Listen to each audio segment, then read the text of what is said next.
Hey, what's up guys? Today I'll show you a horror mystery film, The Valdemar Legacy, Part 1.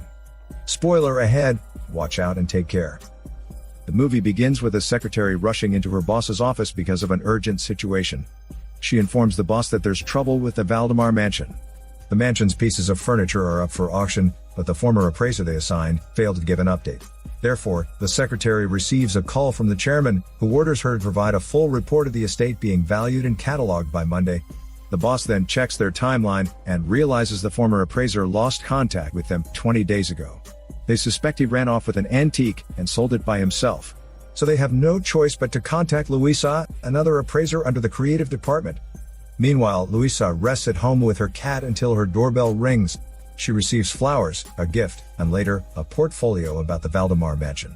In frustration, she goes into her living room and confronts her boss through the phone because she knows it's him purposely sending her gifts before assigning her the task. The boss convinces Luisa to take the missing appraiser's task, but Luisa declines the offer at first, but eventually accepts it after her boss promises her demands. After that, Luisa calls her mother to cancel their meetup for tomorrow because of work. Then she sleeps on the couch, and the portfolio on the table flips to the Valdemar mansion's photo page, where a faded woman appears on the window. The following day, Luisa travels to the Valdemar mansion, where she meets the housekeeper outside the mansion's perimeter. The housekeeper brings Luisa to the estate, and opens the rusty gate to let Luisa inside the front yard. The Valdemar mansion is beautiful despite its old age. The housekeeper bids safety to Luisa before entering, and tells her to say goodbye first before leaving, because the former appraiser left the place without goodbyes. Luisa notes this, and gives thanks to the housekeeper. She walks into the front yard, and finds the grave plaque of Leonor, the late owner of the Valdemar mansion. Afterward, she enters the estate, and finds the whole place far from being catalogued by the former appraiser. Inside, she excitedly captures an antique chest, because she'll have to restore it at her home. She sets down the camera on the floor, and checks the chest's contents. The activated camera on the ground captures a woman whispering and walking towards Luisa, despite being in an empty dark corridor. Luisa explores the house further. She puts down her stuff to budge the attic's stuck door, but the door opens by itself as she faces it again. She reaches the damp and dusty attic, with rotten wooden pillars. A strong odor unnerves her from a stretcher behind a cracked wall, as she explores further. She removes the plastic covering the stretcher, and finds the mission appraiser's decomposing body. She shrieks upon seeing his corpse, and at the beast suddenly appearing at the end of the corridor. She hides within the nearby casket, and closes the lid. She lies quietly, when her phone unexpectedly rings in her pocket. She tries to grab it quickly, but it slips deeper into her pants. The beast hears the noise, and opens the lid. It almost catches her, but she rapidly kicks its face and escapes. She runs downstairs and into the hall. At the end of the corridor, she knocks on the window to catch the housekeeper's attention, who's trimming the grass in the front yard, but he can't hear her, so she searches for a weapon in the kitchen. Luckily, a housekeeper knocks on the window, telling her to go to the woodshed. She runs to the woodshed, and climbs the woodpiles. The housekeeper opens the barred window, and helps Luisa climb out. The housekeeper assists Luisa in boarding the Ferrari truck. In the driver's seat, the truck driver scolds the housekeeper for allowing Luisa to enter the house. Afterward, Luisa faints as they drive away from the mansion. It's rainy outside a remote building, when Luisa strangely wakes up in an unfamiliar bedroom. The truck driver enters to give her food, and makes her stay until morning to pass the rain. She asks for a phone call, but there's no line or signal due to the downpour.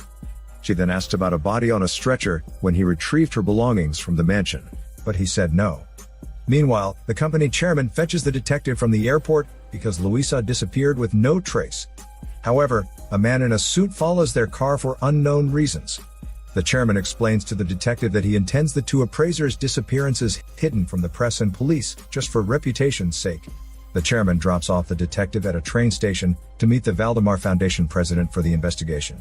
Then, the chairman receives a call from the boss, telling him that Luisa's mother is looking for her. The chairman tells him to lie about it for the meantime, as they deal with a search. The detective enters a train car to see the president alone. They introduce themselves, and the president clarifies their goal, for him to find the new missing appraiser Luisa, while she is to get the mansion valued for auction.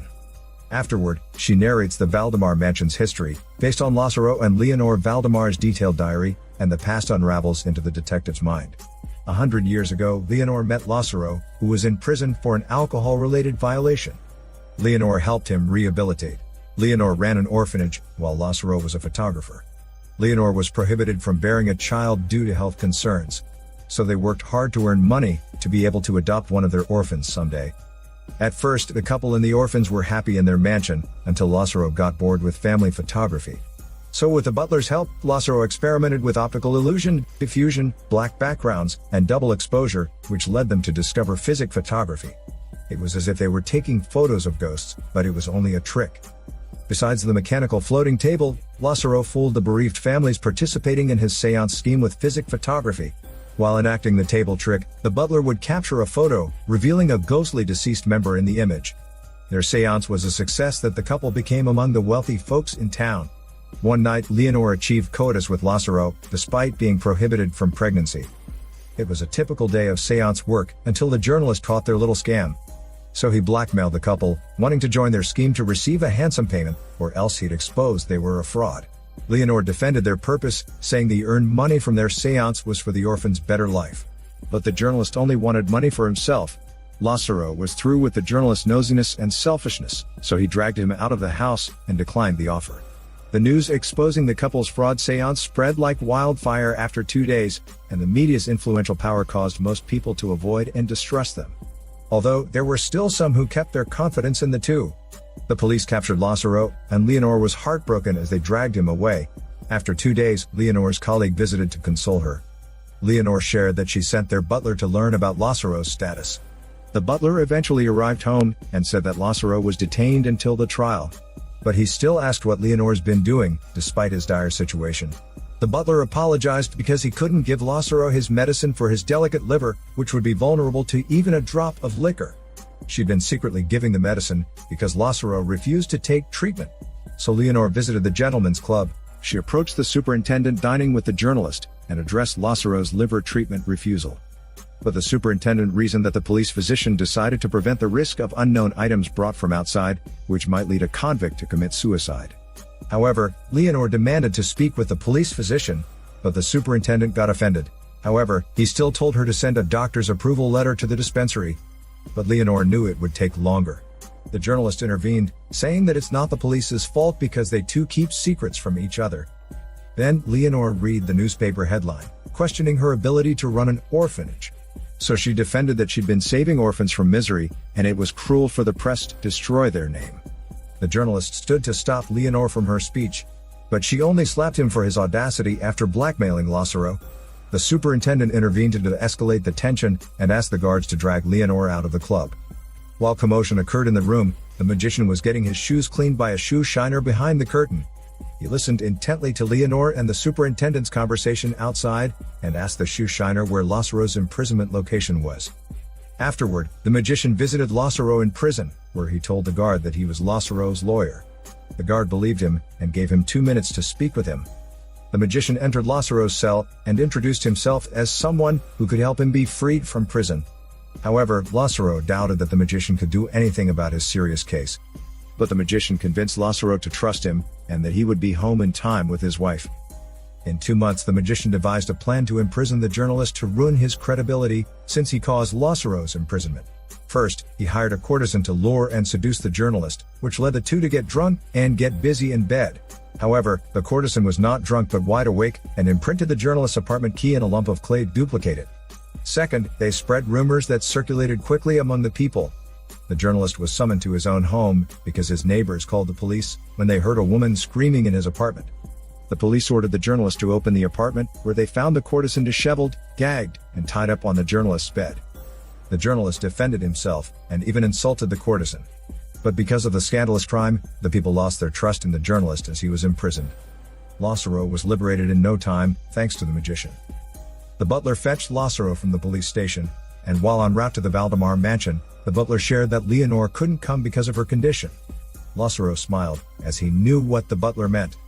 Upon arriving home, Lazzaro found Leonor blindfolded and playing with the orphans. He firstly cautiously approached and hugged the orphans, then later embraced Leonor. Leonor knew Lazzaro's facial features, and removed her blindfold. Excitement ran through her, and they shared a wonderful kiss as they reunited once again. Leonor made Lazzaro touch her stomach, because she was bearing their first child. However, the happiness was temporary, as Leonor suddenly fainted. Lazzaro carried Leonore on their way home and called for a doctor. The doctor diagnosed Leonore's situation as miscarriage and instructed Leonore to rest first to prevent worsening her condition. Months passed, and soon it was winter. The colleague visited Leonore to give her reports for the orphan's new adoptive parents. While talking in the tea room, the colleague noticed the magician stepping out of the Ferrari coach parked in the front mansion. She warned Leonore to keep her husband far from the magician because he was expelled from many countries for practicing dark magic. Meanwhile, the magician approached Lazzaro, who was chopping timbers. When Lazzaro saw him, he immediately gave gratitude for freeing him from prison. The magician, however, didn't waste a second and told Lazzaro his intention. He helped Lazzaro be released from prison because he needed his help to perform a ritual that could give answers to all questions. Lazzaro thought that the magician wanted to achieve great power. But the magician denied this claim and reasoned he sought knowledge to help alleviate poverty, cure severe illnesses, and many more, including Leonore being able to carry a child. Lazzaro doubted this because first, he reminded him of his fake seance as the newspaper described, and second, he understood God's plan for them. Still, the magician believed that Lazzaro was a link and unknowingly made a connection with the beyond. The magician elaborated to Lazzaro that the ritual must be performed during the eclipse on the upcoming Saturday. Lazzaro said he would think about it for a day before deciding. Later, the magician and Leonore's colleague left the Valdemar mansion. However, when Lazzaro shared the magician's offer to Leonore, she got mad at him, because Lazzaro considered the proposal on Saturday, which was also the day they would bring the orphans to their adoptive parents. For days Lazzaro attempted to make peace with Leonore, but she didn't budge. That night the magician even sent a book to Lazzaro, containing the benefits and methods pre-ritual for Saturday. Lazzaro stayed all night reading, and praying for his wish to be granted. It was Saturday morning, and the butler woke up Lazzaro from his study table. Leonore was already escorting the orphans inside the coach, to be brought into the train station outside the house. So Lazzaro then decided he'd join the ritual. That night, Lazzaro invited the magician and the disciples to his home, while Leonore successfully introduced the orphans to their new adoptive parents at the train station. On the Valdemar mansion's third floor, they formed a circle. Amidst the ritual, the magician placed a piece of paper containing the disciples' wishes to solve their problems. The eclipse occurred, and the magician chanted. The paper floated in the air and disintegrated, where the ashes dissipated in space, causing the ground to open. However, as the ritual transpired, Lazzaro weakened and fainted. The formed circle was broken, and the open floor summoned a demon. The demon reached the ground and possessed one of the disciples. The possessed disciple burned in flames, turned into a stone, crumbled, and got scattered in the wind. The demon left the third floor in fire and searched for a shell to take over. It settled over the buried corpse, where it taught the maggot to regenerate the corpse's body. Right then the corpse became a living creature, but still looked dead. It turns out, it's the same beast that caused Luisa to escape the mansion at the beginning of the film. After that, the magician and the rest of the disciples left Lazzaro on the ground, while they escaped for their lives. While they left, the magician called the butler to save his master from the fire. The butler ordered the maid and a housekeeper to carry Lazzaro under a chair, while he telegrammed Leonore to return home quickly. Leonore received the message immediately, and rode a Ferrari horse to run back home. She crossed paths with the escaping disciples, and found firefighters putting out the fire from the mansion. Leonore entered the mansion, and searched for Lazzaro, who's unconscious and bleeding on the floor. She called the butler to retrieve the medicine, and injected a dose to Lazzaro because his liver was inflamed. Lazzaro eventually woke up, as the drug took effect. Meanwhile, they heard a groan from below, and the butler checked on it, while Leonore guarded the weakened Lazzaro. He descended the stairs, and found the beast eating the maid in the kitchen. He attempted an escape, but was caught up by the beast. The beast arrived on the third floor, where Lazzaro and Leonore stayed. Leonore unexpectedly shook her head, because the beast was talking to her. She momentarily fought it, until she froze in place and her eyes widened. Leonore, obviously not herself, spoke and delivered a message, saying they shouldn't have explored something that shouldn't be known in the first place. Lazzaro tried to stop the beast from approaching them. But the beast only strangled him, and pinned him on the wall. However, Leonore shrieked, and somehow managed to talk to the beast. The creature backed out, and it and Leonore conversed differently. Leonore returned to her usual self afterward, and realization struck Lazzaro.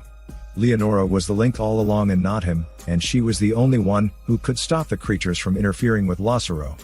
In exchange for Lazzaro's peaceful life, Leonore joined the demon below. It turns out, it's Leonore who appeared in the Portfolio Mansion photo, and during Luisa's visit to the mansion.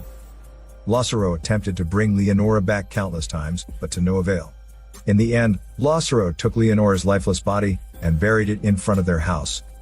The movie ends in the present time, when the president and the detective conclude their storytelling, because it's time for them to focus on finding the missing Luisa. This is Daniel CC Movie Channel. Stay safe and enjoy your day.